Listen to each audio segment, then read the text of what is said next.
Right. Patra రూపాంతరాలు, modifications of leaves. So ఇప్పుడు మనం లీఫ్లో ఎలా రూపాంతరం చెందుతాయి అనే దాని గురించి మాట్లాడదాం. జనరల్గా లీఫ్ యొక్క ప్రధాన పని ఏంది? కిరణజన్య సంయోగక్రియ. సో ఇది అందరికీ తెలిసిన అంశం. కిరణజన్య సంయోగక్రియ కాకుండా ఆ పత్రం ఇంకా ఇతర విధులు నిర్వర్తించటానికి రూపాంతరం చెందుతాయి. ఫర్ ఎగ్జాంపుల్ బఠానీ అనేది చిక్కుడు లాంటి మొక్క, కాబట్టి ఎగబాకుతూ పెరుగుద్ది బఠానీ అనేది. మరి ఎగబాకాలంటే నులితీగలు ఏర్పడాలి, కాబట్టి బఠానీలో నులితీగలు, వీటిని టెండ్రిల్స్ అని పిలుస్తాం ఇంగ్లీష్లో, తెలుగులో నులితీగలు. ఇక్కడ వినిపించేది బఠానీ అనేది.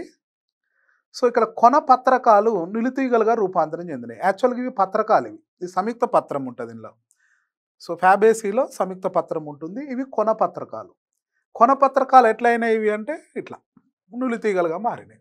సో ఇది కాండం, ఇది కొన పత్రకం. ఈ కింద ఇలాంటి లేత పత్రకాలు ఉంటాయి,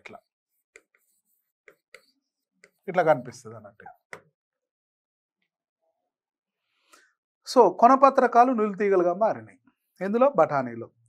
కాక్టై అంటే కాక్టస్ మొక్కలో బాష్పోత్సేకం తగ్గించడానికి రక్షణ కోసం పత్రకాలు కంటకాలుగా మారుతాయి. కాక్టస్ మొక్కలలో మన రోడ్ల పంటి కనపడుతుంటాయి కాక్టస్ మొక్కలు. సో ఇట్లా ఉంటాయి ఆ పత్రాలు, ఇట్లా ఇంత పెద్దగా ఇట్లా స్తంభాల్లాగానే ఉంటాయి ఈ కాక్టస్ మొక్కలు. ఇవన్నీ ముండ్లు ఉంటాయి ఇట్లా, ఇంకా చాలా పొడుగుంటాయి, ఇట్లా స్తంభాల్లాగా పైన ఇలా ఫ్లవర్స్ వస్తాయి, ఇట్లా చాలా పొడుగుంటాయి. ఒక 7-8 మీటర్ల హైట్ వరకు కూడా పెరుగుతుంటాయి, కొన్ని రోడ్ల పంటి పెరుగుతుంటాయి మామూలుగా గ్రీన్ కలర్, వాటిని కాక్టస్ ప్లాంట్స్ అంటాం. సో అందులో రక్షణ కోసం అక్కడ కంటకాలు అనేటివి ఏర్పడుతుంటాయి. బాష్పోత్సేకం తగ్గించడం కోసం ఆ పత్రాలు అనేటివి కంటకాలుగా రూపాంతరం చెందుతాయి. సో మొత్తం మీద పత్రాలు ఎట్లా రూపాంతరం చెందినాయి కాక్టస్లో అంటే కంటకాలుగా రూపాంతరం చెందినాయి. నెక్స్ట్ ఆనియన్ అండ్ గార్లిక్లో కండగల పత్రాలు ఇక మారే ఆహార పదార్థాలను నిల్వ చేస్తాయి. యాక్చువల్గా పత్రాలు కావు, పత్ర పీఠాలు. ఉల్లి వెల్లుల్లిలో అవి పత్ర పీఠాలు రసభరితంగా ఉంటాయి. సో మనం తినే ఉల్లిగడ్డ పొర అనేది పత్రపీఠం. మనం తినే ఎల్లిగడ్డ అనేది చాలా బాగుంటుంది, కారంలో కలుపుకొని తింటే వెల్లుల్లి కారం చాలా బాగుంటుంది. కొత్త మామిడికాయ పచ్చళ్ళలో కూడా ఆ వెల్లుల్లి రుచి ఏందనేది తెలుస్తుంది. సో ఈ సీజన్ అదే, కొత్త మామిడికాయ పచ్చళ్ళలో ఆ వెల్లుల్లి అనేది పత్రపీఠాలు, రసభరిత పత్రపీఠాలు. సో చాలా రుచి ఉంటుంది, అందులో ఫ్యాట్ను కరిగించే గుణం కూడా ఉంటుంది. అందుకే ఇది సుగంధ ద్రవ్యంగా వాడతాం. సో ఇండియన్స్ వాడేంత సుగంధ ద్రవ్యాలు ప్రపంచంలో ఎవరు వాడరు. అందుకే రుచికరమైన ఆహారం ఎస్పెషల్లీ మన తెలంగాణ ప్రాంతంలో ఇంకా బాగా తింటాం. Example Hyderabad biryani best example. ఎన్నో సుగంధ ద్రవ్యాలతో తయారు చేయబడ్డ బిర్యానీ. సో అన్ని రకాల సుగంధ ద్రవ్యాలు వాడతాం మన రాష్ట్రంలో. మన రుచికరమైన ఆహారం తినేది మనకు అనాది కాలం నుండి వస్తున్న గొప్ప ఆచారం. ప్రభాసనం, పిల్లోడ్స్ అని పిలుస్తాం. పిల్ల అంటే ఏమనుకున్నాం? లీఫ్ అని అనుకున్నాం. సో ఏదో ఒకటి మాత్రం లీఫ్ లాగా మారుద్ది ఇంట్లో. ఆ ఏది మారుద్దో చూద్దాం.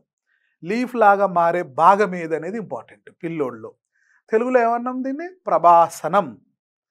రైట్. ఎగ్జాంపుల్ ఆస్ట్రేలియన్ తుమ్మ తీసుకున్నాం. ఆస్ట్రేలియన్ అకేసియా అంటే ఆస్ట్రేలియా దేశానికి సంబంధించిన అకేసియా అని అర్థం. అకేసియా స్పీరో జైలాన్, అకేసియా మెలనో జైలాన్, స్పీరోసెఫాలస్. పూర్తి పేరు ఇవ్వలేము మనకు బుక్లో. యాక్చువల్గా అకేసియా స్పీరోసెఫాలస్, అకేసియా స్పీరోసెఫాలస్ ఇది పూర్తి పేరు. ఇంకోటి అకేసియా మెలనోజైలాన్. సో వీటిని ఆస్ట్రేలియన్ తుమ్మ చెట్లు అంటారు. అంటే నేటివ్ ప్లేస్ ఆస్ట్రేలియా, అంటే మన దగ్గర కూడా పెరుగుతాయి. ఈ అకేసియన్ స్పీరోసెఫాలాలో పత్రాలు ఎట్లుంటాయి అంటే పిచ్చాకార సంయుక్త పత్రం ఉంటుంది. తుమ్మ చెట్టు కాబట్టి ద్విపక్షవత్ ఉంటుంది. ద్విపక్షవత్ ఇందాక అనుకున్నాం చూడండి.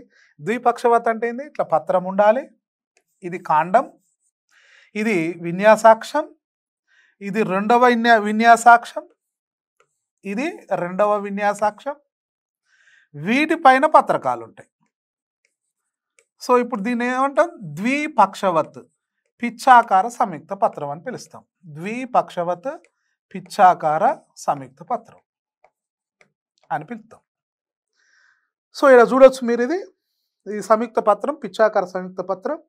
ఇదేమో ప్రధాన అక్షం, ఇది గమనించండి, ప్రధాన విన్యాసాక్షం. ఇది ద్వితీయ విన్యాసాక్షం. ద్వితీయ విన్యాసాక్షం మీద పత్రకాలు ఉన్నాయి. చూడండి, ద్వితీయ విన్యాసాక్షం మీద పత్రకాలు ఉన్నాయి, వీటి మీద పత్రకాలు ఉన్నాయి. కాబట్టి ఏమని పిలవాలి దీన్ని? పిచ్చాకార ద్విపక్షవత్ సంయుక్త పత్రము అని పిలవాలి. పత్రంలో ఏమేం భాగాలు ఉంటాయి? పత్రపీఠం, పత్రవృంతం, పత్రదళం, 3 భాగాలు ఉంటాయి. సో ఈ భాగం అంతా కూడా దళం, పత్రదళం. ఈ భాగము పత్రపీఠం. ఈ అకేసియా స్పీసీస్ కూడా లెగ్యూమ్ ప్లాంట్సే, ఇది కూడా లెగ్యూమే. కాబట్టి ఎలాంటి పత్రపీఠం ఉంటుంది? ఉబ్బిన పత్రపీఠం ఉంటుంది, తల్పం వంటి పత్రపీఠం ఉంటుంది. నెక్స్ట్ ఈ భాగాన్ని ఏమని పిలవాలి? పత్ర వృంతం అని పిలవాలి, పెటియోల్. ఈ పత్ర వృంతం చూడండి క్రమేపీ ఎట్లా సాగిందో, ఇట్లా లీఫ్ లాగా చూడండి ఈ భాగం. ఇంకొద్ది రోజులైనాక ఇవి రాలిపోతాయి. ఇక ఏం మిగిలింది ఇక్కడ? ఇది మిగిలిపోయింది. ఈ మిగిలిపోయిన green coloured leaf like structure same పత్రం లాగానే ఉంది అది. ఈ భాగం పేరు ఏంది యాక్చువల్గా? పత్ర వృంతము. సో పత్ర వృంతం ఎలా రూపాంతరం చెందింది? ఇందులో పత్రం లాగా రూపాంతరం చెందింది. సో ఇక్కడ దశలు చూద్దాం. స్టార్టింగ్ ఇట్లుండే. సో పత్రపీఠము, పత్ర వృంతము, పత్రదళము, సంయుక్త పత్రదళం, పత్రపీఠము, పత్ర వృంతము. క్రమేపీ ఏమవుతున్నాయి? పత్రకాలు రాలిపోతున్నాయి. వీడికి వచ్చేసరికి 2 అయినాయి, వీడికి వచ్చేసరికి మొత్తమే పోయింది. సో పత్రకాలన్నీ రాలిపోయి పత్ర వృంతమే రెక్కలాగా కనపడుతుంది ఇక్కడ. సో పత్ర వృంతం రెక్కలాగా గ్రీన్ కలర్లో పత్రం లాగానే కనిపిస్తుంది. పత్ర వృంతం పత్రం లాగా మారింది, గ్రీన్ కలర్లో ఉంది, కిరణీయ సంయోగక్రియ జరుపుకుంటుంది. ఇలాంటి దానిని మనం ప్రభాసనము అని పిలుస్తాం. Example Australia acacia. ఇందులో ఎలాంటి పత్రం ఉంది? ద్విపక్షవత్ పిచ్చాకార సంయుక్త పత్రం. ఈ పత్రంలో ఏ రూపాంతరం జరిగింది?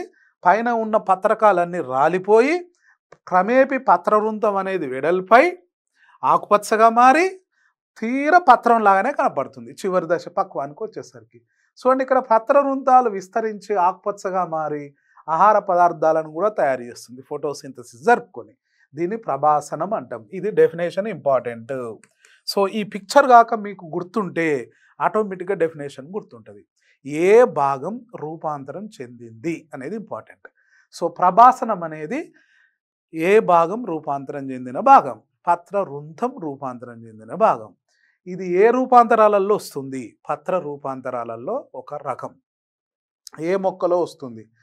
Australian acacia.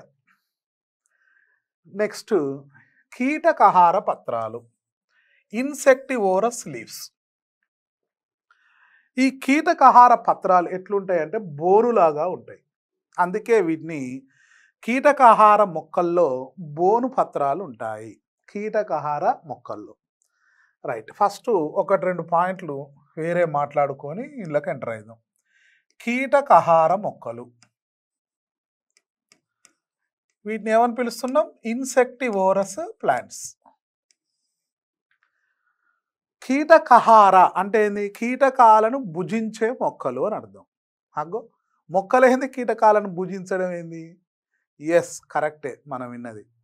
మొక్కలు ఏం పని చేస్తవి? సాధారణ మొక్కల యొక్క క్యారెక్టర్లు ఏంది?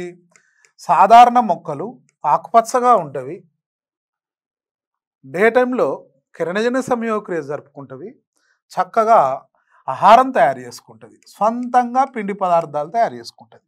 ఏంటిది? సాధారణ మొక్క. తర్వాత మరి పుష్పాలు ఉంటవి, పిండి తయారవుతుంది కాబట్టి పత్రాలు ఉంటవి, పుష్పాలు ఉన్నాయి కాబట్టి ఫలాలు ఉంటవి, ఆ తర్వాత విత్తనాలు ఉంటవి, వ్యాప్తి జరుపుకుంటుంది, అంతా సంతోషంగా కుటుంబం నడుపుకుంటుంది. ఇది సాధారణ మొక్కలు. మరి సాధారణ మొక్కలకు కీటకాలను భుజించే మొక్కలకు ఏమైనా తేడా ఉందా? కీటకాలను భుజించే మొక్కలలో పత్రాలు ఉంటాయి,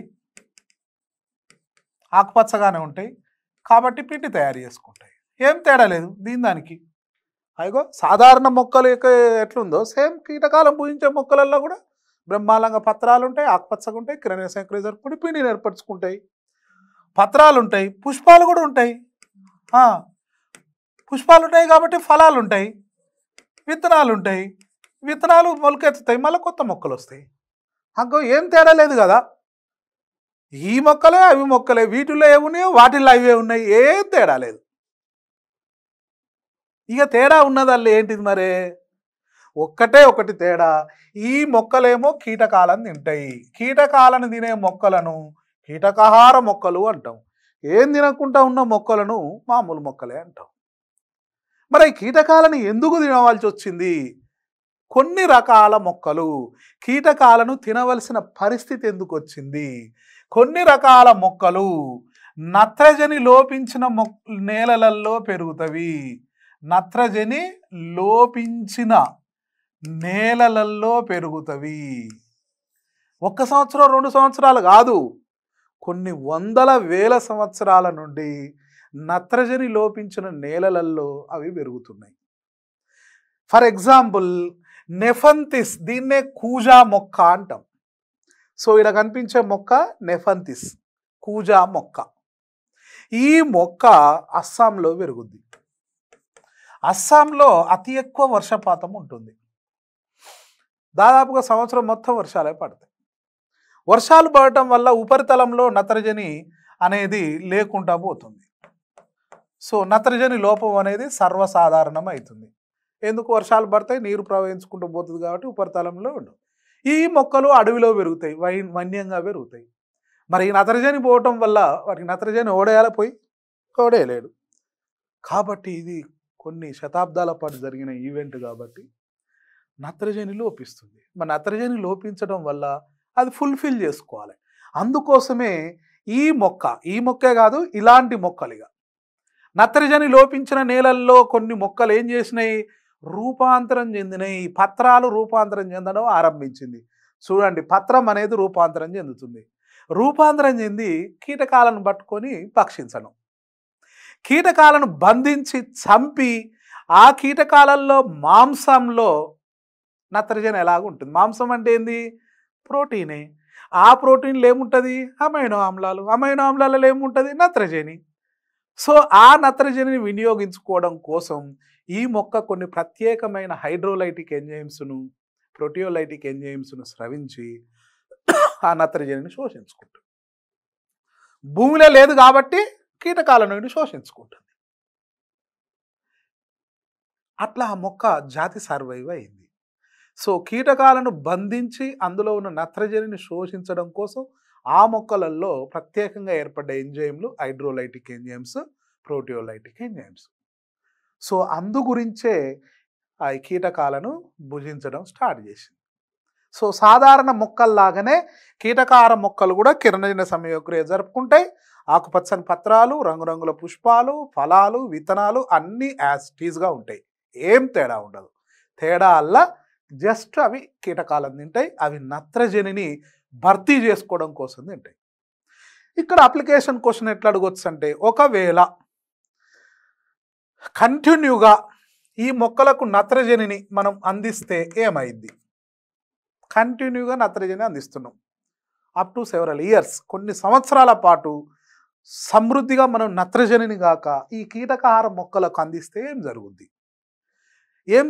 కీటకాలను తినే స్వభావం అనేది క్రమేపీ క్షీణించడం మొదలు పెడుతుంది. సడన్గా పోద్దా? ఎందుకంటే ఇది వందల ఏళ్ల నుంచి జరుగుతున్నదే. నత్రజని లోపించిన మొక్కలు ఆ నేలలలో పెరగడం, వాటిలో రూపాంతరం చెందడం, ఇవన్నీ జెనెటికల్గా మారిపోయి ఉన్నాయి. ఆల్ ఆఫ్ సడన్గా చేంజ్ కాదు దాని స్వభావం. కాకపోతే ఏమైంది? దాని ఎబిలిటీ అనేది క్షీణిస్తుంటుంది. సో కీటకాలను పట్టుకొని భుజించే కెపాసిటీ అనేది తగ్గుద్ది. ఎందుకు? నువ్వే నత్రజని డైరెక్ట్గా అందిస్తున్నావు మొక్కకు. సో డిఏపి రూపంలో, యూరియా రూపంలో తరచుగా దానికి అందించి ఒక ప్రయోగం చేస్తే ఏమైంది? క్షీణించవచ్చు ఆ శక్తి. కీటకాలను భుజించే ఆ నేచర్ అనేది క్షీణించవచ్చు. Insectivorous nature to become reduce, తగ్గే అవకాశం ఉంటుంది. అంతేగాని పూర్తిగా వెంటనే తగ్గదు. మళ్ళీ అన్ని వందల సంవత్సరాలు కావాలి. రైట్, ఒకసారి పిక్చర్ దగ్గరికి వద్దాం. ఎగ్జాంపుల్స్ డయోనియా. సో డయోనియా యొక్క మారు పేరు ఇంపార్టెంట్, వీనస్ ఫ్లై ట్రాప్. ఇది ఇంపార్టెంట్, బై హార్ట్ చేయాల్సిందే. డయోనియా యొక్క మరో పేరు Venus fly trap. Venus fly trap by heart చేయాలి, మర్చిపోవద్దు. నెక్స్ట్ నెఫంతిస్, దీన్ని కూజా మొక్క అని పిలుస్తాం తెలుగులో, ఇంగ్లీష్లో పిక్చర్ ప్లాంట్ అంటాం. వీటిని కీటకార మొక్కలు అంటాం. ఇందులో పత్రాలు ఎట్లుంటాయి అంటే బోన్ లాగా ఉంటాయి. నత్రజని సంబంధ పదార్థాల కోసం రూపాంతరం చెంది కీటకాలను బంధిస్తాయి. ఈ మొక్కలు ఆడ పెరుగుతాయి అనుకున్నాం మనం, నత్రజని సంబంధ పదార్థాలు లోపించిన నేలల్లో పెరుగుతాయి. సో ఇది నెఫంతిస్ ప్లాంట్. ఈ నెఫంతిస్ ప్లాంట్లో యాక్చువల్గా ఇది కాండం, ఇది కాండం అనుకుందాం. సో ఈ భాగము పత్రపీఠం, ఈ నుండి ఈడు వరకు ఈ భాగం ఏంటిది అంటే పత్రపీఠం.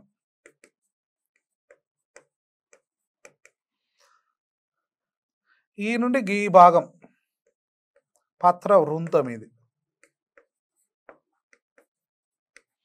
ఈ నుండి ఈ భాగము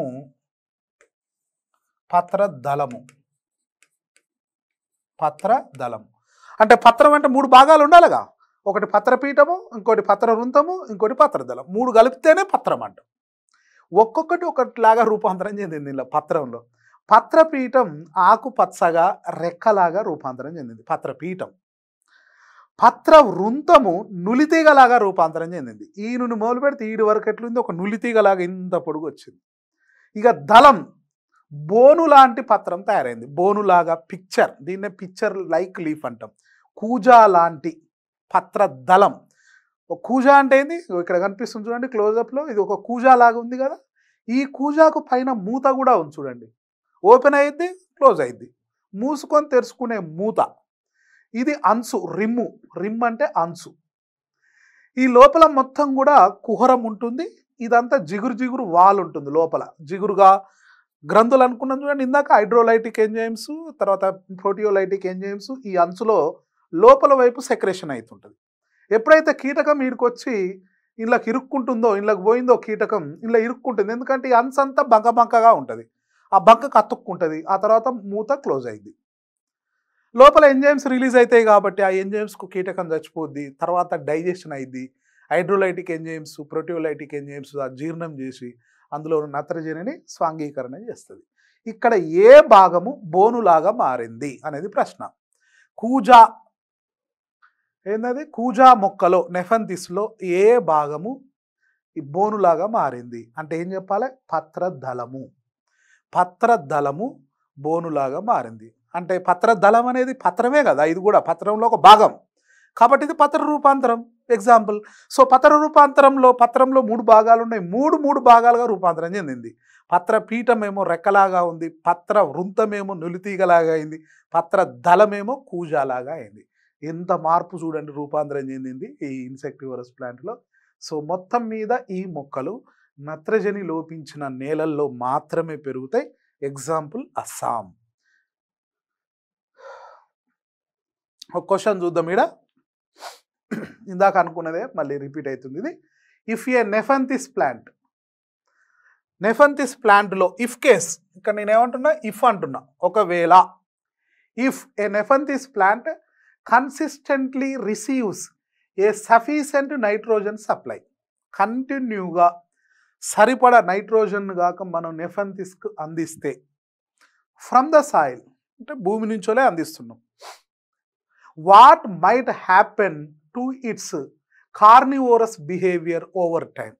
ఇలా చాలా కాలం పాటు జరిగితే దీని కార్నివోరస్ బిహేవియర్ ఏమవుతుంది. కార్నివోరస్ అంటే ఏంది, మాంసాహార జీవులు. కార్నివోరస్ అంటే ఏంది, మాంసాహార జీవులు. సో ఈ స్వభావం ఏమవుతుంది చాలా కాలం పాటు జరిగితే అని ప్రశ్న అడిగింది ఇక్కడ. A, it will become more aggressive in capturing prey. ఇట్లా కంటిన్యూగా నత్రజని అందిస్తే చాలా కాలం పాటు ఏం జరుగుతుందట, it will become more aggressive in capturing prey, అంటే ఇది చాలా కీటకాలను ఇంకా ఎక్కువ భుజిస్తుంది. B, it will become less reliant on its carnivorous behaviour. ఇంతకు ముందున్న మాంసాహార దానికన్నా కొద్దిగా దగ్గుద్ది, ఆ స్వభావానికన్నా కొద్దిగా దగ్గుద్ది. C it will develop larger pitcher traps. దాని పత్రం అనేది పెద్ద పెద్ద బోన్లు లాగా రూపాంతరం చెందుతాయి. ఇంతకుముందు కన్నా ఇంకా పెద్ద పెద్ద బోన్ల రూపంలో పత్రాలు రూపాంతరం చెందుతాయి. It will exhibit faster growth rates. So ఈ మొక్క చాలా వేగంగా పెరుగుద్ది. అంటే ఇలా ప్రాపర్ రైట్ ఆన్సర్ ఏది అంటే సెకండ్ది. అంటే దాని మాంసాహార స్వభావం కొద్దిగా తగ్గుద్ది, రెలియంట్. ఎందుకంటే ఒక్కసారి మారదు కదా, ఎందుకంటే 100 ఏళ్ల పాటు జరిగేది. మొత్తం మీద తగ్గుద్ది. ఎందుకు తగ్గింది? నువ్వు సరిపడా నైట్రోజన్ ఇచ్చినాక దానికి ఇంకా పట్టుకోవాల్సిన అవసరం లేదు కదా. Carnivorous behaviour. ఇప్పుడు సింహాన్నైనా పులినైనా వాళ్ళు ఇళ్లలో పెంచుతుర్రు. ఇప్పుడు దుబాయ్కి పోతే ప్రతి షేక్ ఇంట్లో పులి, సింహం, చిరుత ఏదో ఒకటి ఉంటుంది. వాళ్ళు వాటి మీద చేసుకొని నడుచుకుంటూ పోతుంటారు చిరుత పులిని. అది వాళ్ళ పక్కనే పడుకొని ఉంటుంది. మరి వాళ్ళని ఏమన్నదా? మరి చిరుత పులి కదా, మాంసాహార జీవి కదా, క్రూయల్ ఎనిమల్ కదా, ఎందుకు అనదు? వాళ్ళకు కూడా అంటది. ఎప్పుడు అంటది? దానికి ఆకలి అయినప్పుడు అంటది. కానీ దానికి ఫుల్గా టైట్గా పెట్టినాక ఎందుకంటది? దాని కడుపు నిండా ఉన్న తర్వాత నెక్స్ట్ అది చిన్నప్పటి నుంచి అట్నే అలవాటు చేసారు కాబట్టి దానికి తెలియదు, వేటాడడం తెలియదు, గాయపరచడం తెలియదు. మరి నిజంగా అది క్రూయల్ ఎనిమల్ కదా. 4 రోజులు పెట్టకుండా వదిలిపెట్టేటప్పుడు చూద్దాం, ఆయననే వదిలిపెట్టు, అప్పుడు ఆకలి మీద ఆయన కూడా చంపేస్తుంది. ఇది కూడా అంతే, కొంత స్వభావం తగ్గుద్ది. పుష్కలంగా దాని చుట్టూ నత్రజని ఉన్న తర్వాత కీటకాన్ని తినవలసిన అవసరం ఏం దానికి? పెద్దగా పట్టించుకోదు, తగ్గుద్ది అని అర్థం ఇక్కడ. సో ఇక్కడ రిలేటెడ్ ఆన్సర్ బి. ఇంకొక మొక్క, కీటకార మొక్కలకు సంబంధించి సరి అయిన వాక్యము. సో ఇక్కడ కీటకార మొక్కలపైనే ఇంకొక క్వశ్చన్ చూద్దాం.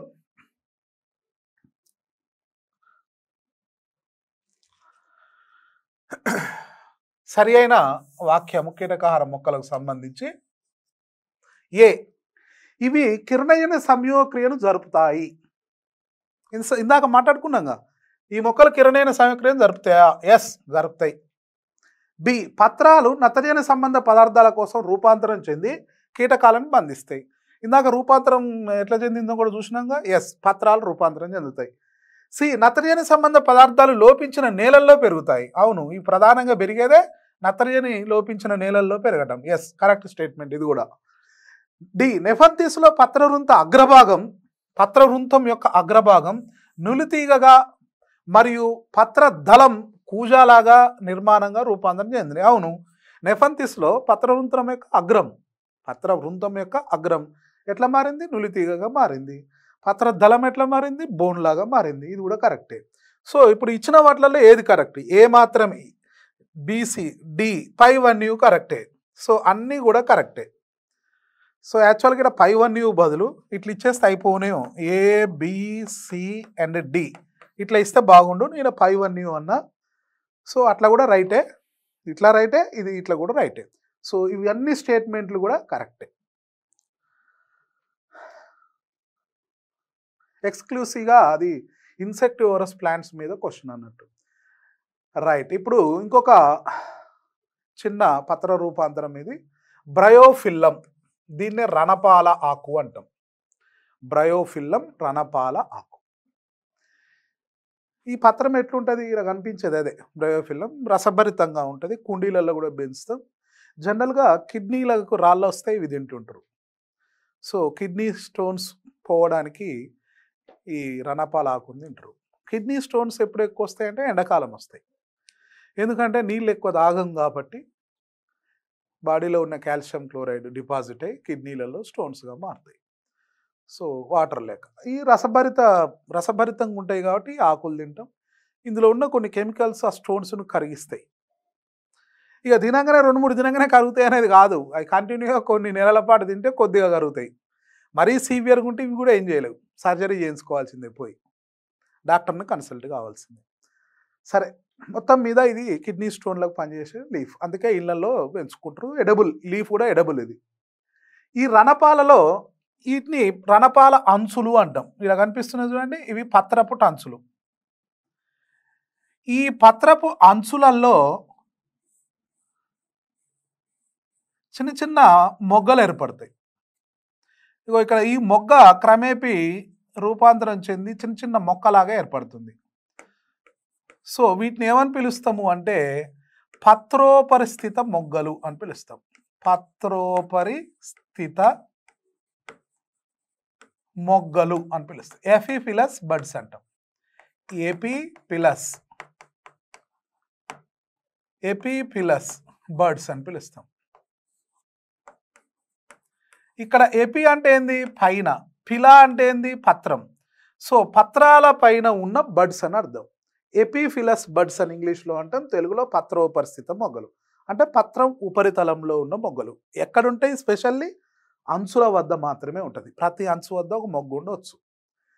సో పత్రం యొక్క అంచులల్లో గుంటలల్లో ఉన్న మొగ్గలను పత్రోపరిస్థిత మొగ్గలు. ఇక్కడ ఇదే ఇంపార్టెంట్. క్వశ్చన్ ఎట్లా అడుగుతారు? పత్రోపరిస్థిత మొగ్గలు ఈ క్రింది మొక్కలో కనిపిస్తాయి అంటారు. Simple question. పత్రోపరిస్థిత మొగ్గలు ఈ క్రింది మొక్కలో కనిపిస్తాయి. బ్రయోఫిల్లం రణపాల అనేది రైట్ ఆన్సర్. ఒకవేళ ఈ మొగ్గలు మొక్క నుండి సపరేట్ అయితే యాక్సిడెంటల్గా కానీ వాంటెడ్గా కానీ మనమైనా సరే ఎవడో బీకి తీసుకొని మళ్ళీ కుండీలో పెడితే అయితే మళ్ళీ స్వతంత్రంగా పెరగలుగుతాయి. అంటే శాఖీయ వ్యాప్తి ఎలా జరుగుతుంది బ్రయోఫిల్లంలో అంటే ఏం చెప్పాలి? ఎపిఫిలస్ బర్డ్స్ ద్వారా జరుగుతుంది. బ్రయోఫిల్లం రణపాలలో శాఖీయ ప్రత్యుత్పత్తి వీటి ద్వారా జరుగుతుంది. అంటే ఏం చెప్పాలి? పత్రోపరిస్థిత మొగ్గల ద్వారా జరుగుతుంది.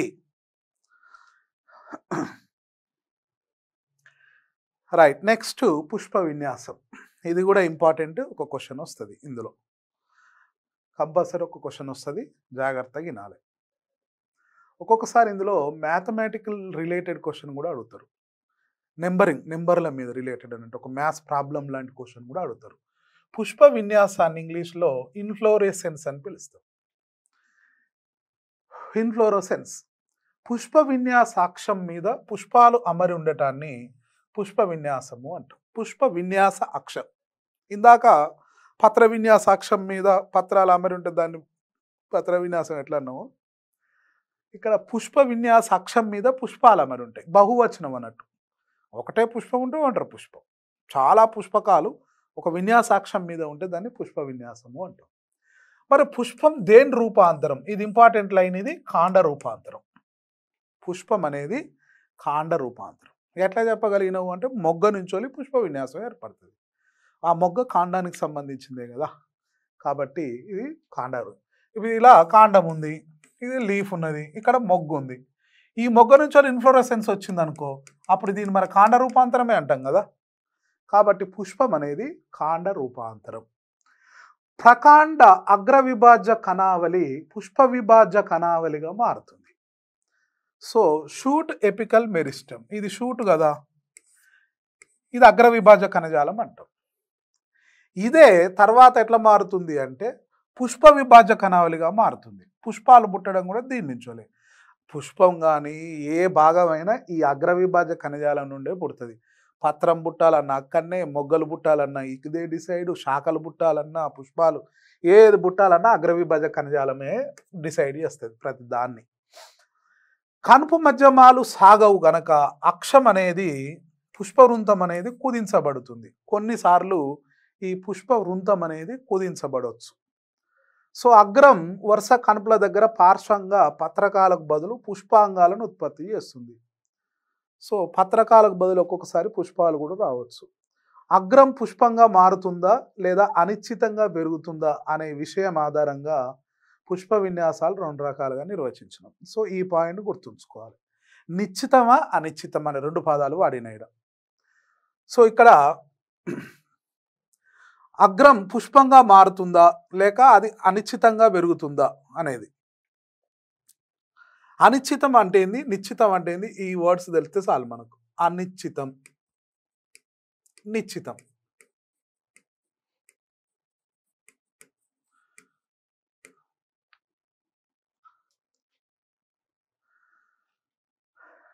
అనిశ్చితము అంటే ఎంత పొడుగు పెరుగుతుందంటే చెప్పలేం, ఎంత పొడుగైనా పెరగవచ్చు. అలా పెరిగితే దాన్ని అనిశ్చిత పుష్ప విన్యాసము అంటాం. అంటే దానికి ఒక ఎండింగ్ పాయింట్ అనేది ఉండదు. ఇక పుష్పం పెరుగుదల అనేది కంటిన్యూగా జరుగుతూనే ఉంటుంది. అలా జరిగితే దాన్ని అనిశ్చిత పుష్ప విన్యాసము అంటాం. సో అనిశ్చిత పుష్ప విన్యాసాన్ని ఇట్లా చూపిస్తాం జనరల్గా. సో ఇవి మొగ్గలు, ఇది యారో మార్క్ చూపిస్తాం. ఇట్లా యారో మార్క్ ఇట్లా చూపించడం అంటే ఏంది, ఇంకా పెరుగుతూనే ఉంటుంది అని అర్థం, to be continued. So Pushpa విన్యాసం యొక్క కొన ఇంకా కంటిన్యూగా పెరుగుతూనే ఉంటుంది. అలా ఒక ఎండ్ లేకుండా పెరగడాన్ని అనిశ్చిత పుష్ప విన్యాసము అంటాం. నిశ్చిత పుష్ప విన్యాసము అంటే ఖచ్చితంగా ఇక్కడ కొనమొగ్గ ఏర్పడుతుంది. సో కొనమొగ్గ ఏర్పడిందనుకో ఇక ఎండ్ పాయింట్ ఉన్నదన్నట్టే అర్థం. ఇక పెరగదు, ఫర్దరు ఆ పుష్ప విన్యాసం పెరగదు. అలా పెరగకపోతే దీన్ని నిశ్చిత పుష్ప విన్యాసము అని పిలుస్తాం. సో ఈ రెండింటి గురించి చూద్దాం ఇప్పుడు. అనిశ్చిత పుష్ప విన్యాసం అంటే ఏంది, నిశ్చిత పుష్ప విన్యాసం అంటే ఏందో మనకు తెలిసింది. సో ఇప్పుడు మరి వీటిని ఏమైనా ఇంగ్లీష్లో ఏమని పిలవాలి? అనిశ్చితంగా పెరుగుతుంది అంటే ఇక్కడ మొగ్గ అనేది కొన మొగ్గ ఏర్పడలే, కంటిన్యూగా పెరుగుతూనే ఉంటుంది పుష్ప విన్యాసాక్షం. ఇలా పెరిగితే దీన్ని అనిశ్చిత పుష్ప విన్యాసాన్ని రెసిమోస్ ఇన్ఫ్లోరెసెన్స్ అని పిలుస్తాం. సో రెసిమోస్ ఇన్ఫ్లోరెసెన్స్ అని పిలుస్తాం. నిశ్చిత పుష్ప విన్యాసాన్ని సైమోస్ అని పిలుస్తాం. సైమోస్ ఇన్ఫ్లోరెసెన్స్ అంటాం ఇంగ్లీష్లో. సో ముందు ముందు మళ్ళీ వాడతాం ఈ టర్మ్స్.